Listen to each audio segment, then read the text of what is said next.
So the recording has started now. Yeah. Okay. So today is 2nd March 2024. This is currently 11 a.m. at the moment. Today I have here with me Mr. Abhay Singh Dhillon. He's a youth leader in Shiromani Akali Dal, which is a political party based in Punjab. So, sir, how would you describe your role in your party and in your society? Once I'm a member of the Youth Akali Dal more actively, but as a part of that, I'm also automatically a member of the Shiromani Akali Dal in Punjab and nationally. My role per se is varied. It varies like every single day. I'm a political activist. One time of the day, we're attending rallies, we're conducting rallies. At another time of the day, you may find me acting or fulfilling my role as a social activist, protesting and picking up issues very close, very dear to the people of our constituency. But at the end of the day, I believe we're all people who are vying for change, who are all dedicated to ensure that the people in and around our constituency, our district, and Punjab as a whole, get out of the mess that we are in right now. Many parties are involved, many governments are involved, but at the end of the day, when you look at it, we're all trying to make Punjab a better place than it is right now. Yes. And speaking of the problems that is Punjab facing, it is one of the most developed state in northern India. It has the reputation of the bread basket of India, but it is going through a lot of underlying issues. It is going through a current drug epidemic among the youth. The youth is leaving the state and going abroad or in the national states, and it is facing overall an isolation in national politics. What do you think is the reason behind these problems, and what is the solution according to you? See, Vansh, drugs is an issue which is, which countries all across the world are facing it. You might find countries such as America and all the modern day countries, they're also facing these drug issues. This is not a situation that is happening only in Punjab. Similar drug situations are happening in and across India and other states as well. But I would like to tell you that, we as a state were in a mess because of the border issues, because of various political parties, making this as an opportunity to, grab power. Rahul Gandhi, he was the president of the INC back then. He made several claims, and then there was a movie Urta Punjab, which was seen all across the country, that really grabbed the headlines, and issues such as drug abuse in Punjab were, showcased all across the country. This is a situation which is very worrying. This is also happening across the country, and people are trying to fight it. Okay. But to say that only one party can solve this or only one political party is behind this is not correct. This is a social evil that has to be uprooted by the help of every member of society. People have tried to gain advantage. People have taken names. They've grabbed the headlines by blaming one person or the other, but none of them have been proved till date. To say that only Punjab is a state which is going through a lot because of drug abuse is completely wrong. There are other states, there are other countries who are going through far worse and far more. But this is an issue that can only be solved by the help of every member of society. Somebody who's using drugs, who's abusing the use of drugs across the state cannot be taken out of the society. He has to be held by people who are not going through that. Till the time we come together as a state, as a society, to take out every single person who's going through a lot because of drug abuse, we cannot overcome this problem. Come what may, any government can try. As long as we don't have the entire society fighting the social evil, we cannot overcome this. And even when we do, there will be some people, as they always are, who will go through a similar situation. But we need to try to achieve a society where drug abuse is not rampant. We cannot have the entire a big chunk of the youth wasting away their lives and wasting away their time on drug abuse. Okay. And I would like to ask one more question regarding your party. The things that you have said, it makes it look like your political party is very collaborative with other parties. What is Shiromani Akali Dal's position in Punjab politics? It is the oldest party in Punjab and second oldest party in all of India.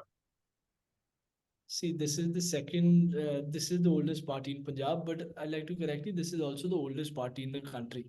The Indian National Congress that was founded long back, long before India got its independence. That party was split by Srimati Indira Gandhi.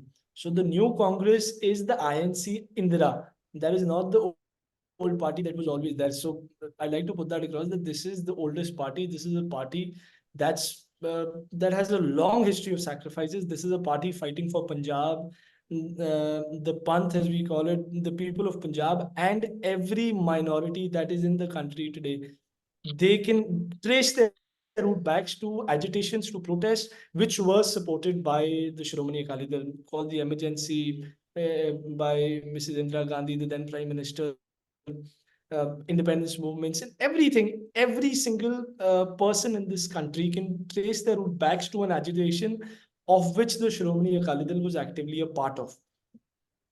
Currently, Well if said. you ask Currently, if you ask me, yes, we've had a drop in the number of seats that are held in the Legislative Assembly, the MLAs in Punjab. But if you look at the vote share we've had, the people of Punjab are still strongly behind Akali Dal. The cadre of Shiromani Akali Dal, the youth is strongly with it. But there was in 2017, Captain Amrinder Singh came on a total wave of false promises, and we took up the Gutka Sahib and said, "Ki I'm going to finish this drug abuse mess, the menace that's been created in Punjab within, I believe, 4 weeks." And that was also totally false. And he said that I'm going to, waive off the loans of all the farmers. So he had a certain wave in 2017. So Akali Dal was not able to compete with such a wave because it was all made up of false promises. Come 2022, Bhagwant Singh Maan and Arvind Kejriwal, they brought up an entire paraphernalia of people from Delhi who were using social media, who were using propaganda, and who were using the same false promises Captain Aminder Singh used in a different way. They gave guarantees, they gave lots and lots of stuff. So I believe Akali Dal, because of we have a saying in Punjab, "Jo keha ho kita, jo kahange ho karange." So whatever we've said, we've done, and whatever we are promising, you can expect us to perform that within the next 5 years. Because we were having an agenda, a manifesto that was totally practical and viable, we could not compete with the false narrative created by Aam Aadmi Party and the false narrative created by the International Congress. Because of such a propaganda and manifesto of the Aam Aadmi Party in Congress, they came onto a wave in 2017 and 2022. But I believe the people of Punjab have recognized who the real, uh, party fighting for Punjab's right, and who's really fighting to have the people of Punjab stay back in India, because we have a massive, departure of youth for Canada, America, Australia, UK, every other country. The biggest number of boys and girls going from Punjab or from Doaba. I mean, entire villages have been emptied. So we are trying very hard to find issues. Very important in Punjab. We are finding issues, we are fighting for them. And I believe the people of Punjab have realized what a mistake they made with Captain Amrinder Singh in 2017. They have made a similar mistake in 2022, and they will be correcting it in the coming MP election and later in 2027. And how will your party battle the current brain drain that is going on in Punjab? A lot of How will youth our is party leaving. battle what? How Oh, will the your youths that party is leaving. Punjab, the youth brain drain that is currently ongoing in Punjab? One shall tell you, brain drain doesn't start overnight. It is a lack of security, a job security, financial security, security as the law and order of the state. Everything is deteriorated. So there are two pillars of development of any state, any country. One is the law and order. Second is basic infrastructure. Once you improve the law and order of a state or a country or anything for that sort, once you improve the law and order of a place, then you bring the required infrastructure of required for development. People have no reason to go out. I mean, some amount will always choose to go out to different countries. They will always choose to find newer shores. But if you have the right kind of environment in the country, if you have the right kind of people here, there will be no brain drain. get the law and order sorted in the state of Punjab, get the proper infrastructure made in Punjab, we will have lots of jobs coming in from all across the country. We had like thousands and thousands of crores invested by Adani and Ambani in Gujarat right now. Why? Because there is proper infrastructure, there is proper law and order, there is a similar situation in UP. Why are they not investing in Punjab right now while every other investor was investing in Punjab till 2017? Because there's been a massive disruption in law and order. There is no infrastructure. There is total mayhem. Yeah. And till the time we sort this out, till the time the right investors come into Punjab, till the right amount of money and jobs come in Punjab, people will not stop. And once they do, automatically the scenario starts changing. Within the 5-10 years, they're going to ensure that people don't go out. So the right environment is necessary, the right kind of atmosphere is necessary. People are not going out because they want to. They're being forced to leave the state and the country because there is no law and order in our state. Anybody earning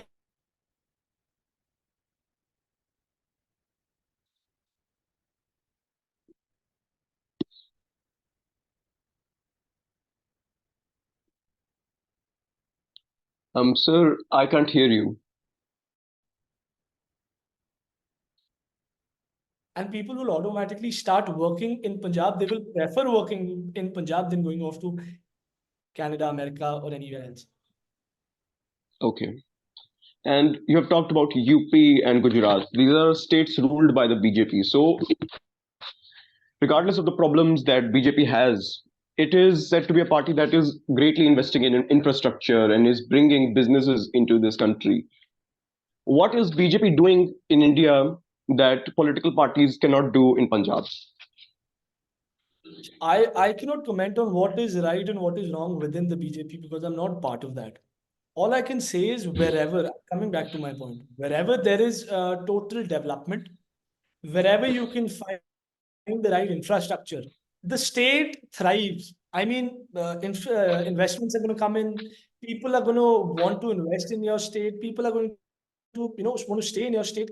Everything automatically starts happening. And I've got reports all across, what the Niti Aayog has said, what people all across the country are saying, financial analysts, everybody stating the same thing. One, you need to bring in the right atmosphere, that is law and order. Second, you need to have the correct infrastructure. Once you do that, everything starts falling into place. And that is something the current parties, neither the Congress nor the Aam Aadmi Party since the last 7 years, they've not been able to do that. That's the Right, whole issue we're missing. right. And I would like to talk about the next issue. It is the Delhi Chalo Yatra. It is currently ongoing in Haryana. What is your and your political party's stance on the Delhi Chalo Yatra organized by the farmers? And are their demands justified or outrageous? I'll tell you, every citizen in this country has a right to protest. Every single one of us has the right to peacefully protest. Why, in God's name, I cannot, this still beats me. I don't know why they would make Haryana and Punjab's border into one of the international borders with neighboring countries. Why are farmers not being allowed to protest there? All the demands that they're asking for today, they were given in writing, they were agreed upon by the government of India last year. So they're just asking for demands. They're asking for the demands that were met last year. If they were met last year, why are they not being agreed upon today? Coming back to what the farmers want, is this justified or outrageous? To say the very least, farmers are the one feeding the country right now. If and when a time comes when you have to import grains from outside the country, there have been times for the country we had to import billions and billions of dollars of grains. The farmers were the ones who came up through the green revolution and made India a stable country. You called Punjab the breadbasket of India at the beginning of the interview. Why are we called the breadbasket of India? Because we fed the entire country for the longest time. We spoiled the soil of Punjab because rice is something that does not usually grow in Punjab. We grew it to save the country from total starvation. We did it to feed the country. Yes, we got MSP at that time. Yes, we got a few benefits, but you cannot say that those benefits are now outdated and you cannot expect to continue on them. These are demands that were met last year. MSP is quite necessary, and there is a total confusion between the government. I'll tell you how. The government thinks that if MSP is put in place, then the entire amount of crop grown in the country will have to be taken up by the government of India. That is not the case. The most amount of crop brought in the market is taken by private investors because they usually buy at a rate higher than the MSP. It is only when mass markets are disrupted at a very big level, MSP becomes a safety net. So if, for example, the rate is 2100 for wheat, and if a farmer is getting 2200, 2300 at the market price, he will choose to sell not to the government but to that private buyer. It is only when the markets fall below 2100 and the farmer has no other option but to sell it at a lower price and face credit default, that MSP comes into place. That if the private buyers are not buying it, we are going to sell it to the government for 2100. We spent so much, we did so much on the field, we took a loan for growing such and such things. We are going to sell it to the government and we are going to come at par. Yes. That is Your what party MSP has, is. People sitting, I'll tell you, people sitting in Delhi, people sitting in Chandigarh, people who have no knowledge of the farmers' protest, people who have no knowledge about how farming works, they are the earliest to come give statements that, farmers are blocking this, this is completely outrageous, farmers are doing this. I mean, what do you expect? We are not getting what we were promised last year. Where do we go? Should we go to Lahore or, Afghanistan? Our capital is in Delhi. We are going to go to the leaders sitting in Delhi running the country. Do you expect us to go to Lahore or Pakistan or Afghanistan, to the neighboring countries? We're going to come to our own capital. We're going to tell our own prime minister. We're going to tell our own government that, you agreed to these terms last year. Why, or 2 years back? Why is it that now that the time has come for you to fulfill these demands, fulfill the demands that were met by you and your government ministers, why are you not fulfilling them? So there is nothing outrageous about the farmers' protest. The only thing outrageous about this entire scenario is, why is Haryana border being treated as an international border? That is something which is totally outrageous. We are allowed to peacefully protest. Give us some space to protest in Delhi. Open up Jantar Mantar, open up some more areas to protest. That is something that is, protected by the Indian Supreme Court and the Constitution. Constitution. Yes. Exactly. That is something that is protected as the fundamental rights of any citizen of the country. The only thing outrageous is the behavior of the Haryana government and the police. Yes. And SAD has already shown its stance on the previous farmer protest by leaving the NDA over the farm Yes, laws. of course. So Yeah. it has shown We that were it going on a stands with the very big farmers. yatra in, yeah, we were doing a very big yatra in Punjab for the upcoming MP election. That was Punjab Bachao Yatra. We stopped it halfway through. We just started like around 10 days and it was going very well. It was, in, I think in Amritsar and the Majha belt of Punjab. We were doing really well, but the day we got to know that farmers are protesting, is the need of the hour to shift our focus towards the farmers' protest, we cancel everything. And we've given our full support. We've promised them every possible support. And the people who are getting harmed by the government of Haryana and the Haryana police, we've been taking care of them at PGIs and all the hospitals around Chandigarh. Yes. So Shiromani Akali is totally for the farmers and by the farmers. But it's high time the government truly listen to what the demands are and how to, practically implement them as soon as possible. Yes. And speaking of a much more broader issue, a lot of people are saying that these farmers are Khalistanis or these are separatists. Why do you think this type of sentiment exists? There is a total wave of isolation politics in the country right now. Anybody who's a moderate Hindu, anybody who says anything to these fanatics that whatever you're doing is not right and whatever you're doing is wrong, he's told that you're a Pakistani, you're an anti-national, you don't belong to this country. I believe there is a certain wave of isolationist policies where anybody who's not agreeing to the ruling side or to the majoritarian side today is termed anti-national. Farmers, I mean, Punjabis and farmers are the same. the biggest nationalists of the country. Yeah? We fought for the country. We still fight on the borders every day. We grow for the country. We feed the country. Anybody who says that farmers and Punjabis are anti-nationals or Khalistanis has no knowledge whatsoever of the country, the history of our state and of the country, and of the sacrifices we've done. There is a wave in the country. Whoever's a moderate Hindu, whoever's a moderate person today, he or she said that if you're not supporting the majoritarian viewpoint today, you are seen as anti-national. You're Pakistani. You can go live in Pakistan. This is not your country anymore. That is not how things work, and that cannot work for very long. Anybody fighting for their rights is told that you're Khalistani, you're anti-national.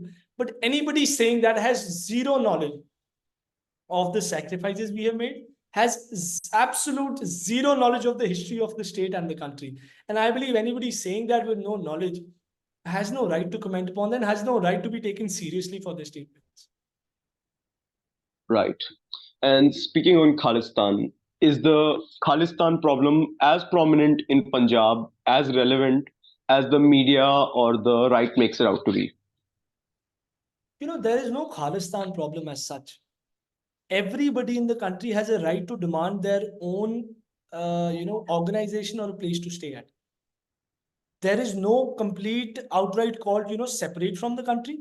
There is no anti-nationalistic feeling, but there are people all across Punjab and elsewhere who say that people who are of a certain religion, the Sikh religion, want to recognize themselves in such a way that we stay with the country, yet our identity is not stolen or hidden or deprived of certain elements. But there is no wave of anti-nationalism. There is nobody saying that we want to go away from the country. Nobody disrespecting the emblems or the flags or everything sacred to our country. It is only in the media that when they do not know how to counter the narrative of political parties fighting for farmers and the farmers themselves, that they come to the last ditch resort where they say that these guys are Khalistanis. They're not going to be listened to by anybody in the country. That is their last ditch attempt, because everything else they've tried has fallen flat on its face. They've not been able successfully to counter the farmers' protest because their demands are genuine. The farmers were called Khalistanis. They were said that they're breaking the law, and so many things at the last farmers' protest. But nothing of that sort of things have worked. So at the end, they've come down to calling them anti-national and Khalistanis, which is not really working. It's the media pumping up news and headlines, but at the end of the day, nobody of a sane mind in the country and the state believes such statements. Right. And what do you think of the India alliance? And do you think they will be able to break the NDA government?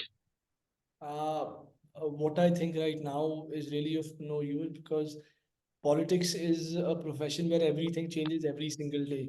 What I can tell you is that the India alliance of Aam Aadmi Party and Congress, it is something that doesn't take off from the runway. I'm not talking about it not being successful. I'm not talking about it not winning enough seats. I'm saying at the root level, it is something that will not take off on its own. The Aam Aadmi Party and the Congress government ensured in the beginning that both of them were as far as possible from each other in Delhi and in Punjab. Suddenly, Arvind Kejriwal, who called Rahul Gandhi and the group of people around him the most corrupt people in the country, suddenly they want to do an alliance with them. People in the Congress party in Punjab, they were the ones really against the Aam Aadmi Party at the grassroots level. And I believe some of them wanting MP seats, getting that small chunk of vote share that Aam Aadmi Party might have this elections. They really want to get together, but at the people's court, at the very grassroots level, I'm talking about the politics at the very grassroots level, this is something that will not take off. They've been ideally different from each other. They've been against each other since day one. And the people are not foolish enough to vote for them because just, they want to remove the NDA government in power. I don't know what the seat share is going to be. I don't know what the outcome is going to be. But I can assure you that if they happen to, join forces in Punjab, they're going to go into a lot of tough time, both for the Congress party and the Aam Aadmi party. And from the results of the current things that are going on, it is eminent that the BJP is yet to come back again. Mr. Modi is going to become the prime minister for the third time. And what do you think? I'm really against the entire idea of predicting election results. India is a huge country. It's the world's largest democracy. Anything can happen overnight. I mean, people have fought and lost, and people have fought and won by a difference of hours. They've fought at midnight. They've won in the morning. They were winning till midnight. They've lost in the morning. I mean, India is a very different country, and India is not for beginners. Any political pundit, any political idea analyst will, come down to it. They can give you an idea, they can give you some numbers, but to predict accurately what the result is going to be is not an easy job. So I would not get into telling you what the results are going to be. I can tell you about Punjab. The India alliance will not work here. If they do end up joining forces, it's going to be the benefit of our BJP and Shiromani Akali Dal. If they do end up fighting here, it's going to be a big loss for them. But if they still do, join forces, if they do decide to join forces, I mean, all the best to them. That's entirely up to them. We cannot comment upon it as a different party. They can do whatever they choose to. They can do whatever they like to, and they can do whatever they choose to. Yes.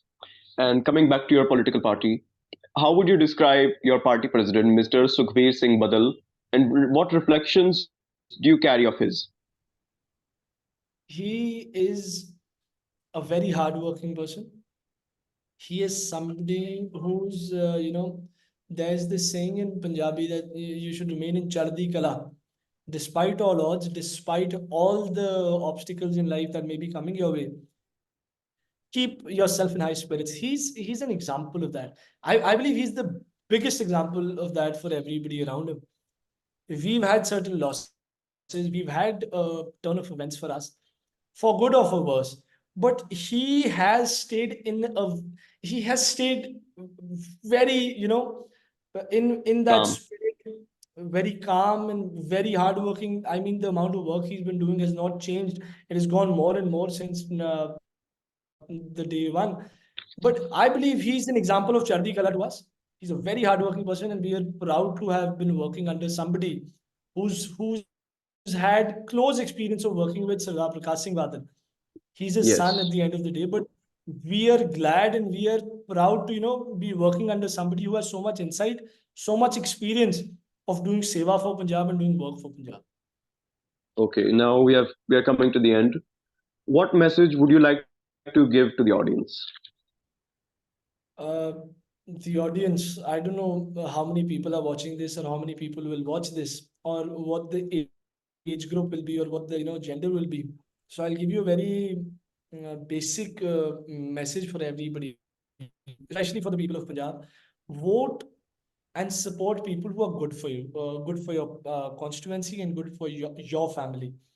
We end up voting for people. Lots of people in Punjab end up voting for people on sure and say. So there's a vote for Aam Aadmi Party. They think somebody might do something good, and they end up bringing 92 MLAs. There was a wave in 2017. Captain Amrinder Singh's going to do so much. He got 88 seats. But within the last 10 years of Punjab, will be 10 years in 2027, nothing was achieved. And there were people across parties who lost, who could have made a big difference to their constituency by today. So vote for people who are good for your constituency. They may be for any party. Vote for people who are honest. Vote for people who actually desire change for the people of their constituency and for the area around them. Vote for people who want to make a good change to their people. Don't keep voting for the same people again and again, who've done no good, who just want to go sit in the Vidhan Sabha for the sake of sitting there. So my Yes. message is vote for people who are good for your constituency, vote for people who are good for your families, vote for people who have an ideology, who have a goal, and who have a correct mission path to follow once they win. Don't Right. vote for people who are just fighting to win and go sit in the Vidhan Sabha just for the sake of sitting there, or the Lok Sabha for that matter. Don't vote for people who just want to win for the sake of it. Vote for people who have a goal, who have a plan, and who know that they're going to do something for their people. Right. Well, that was all.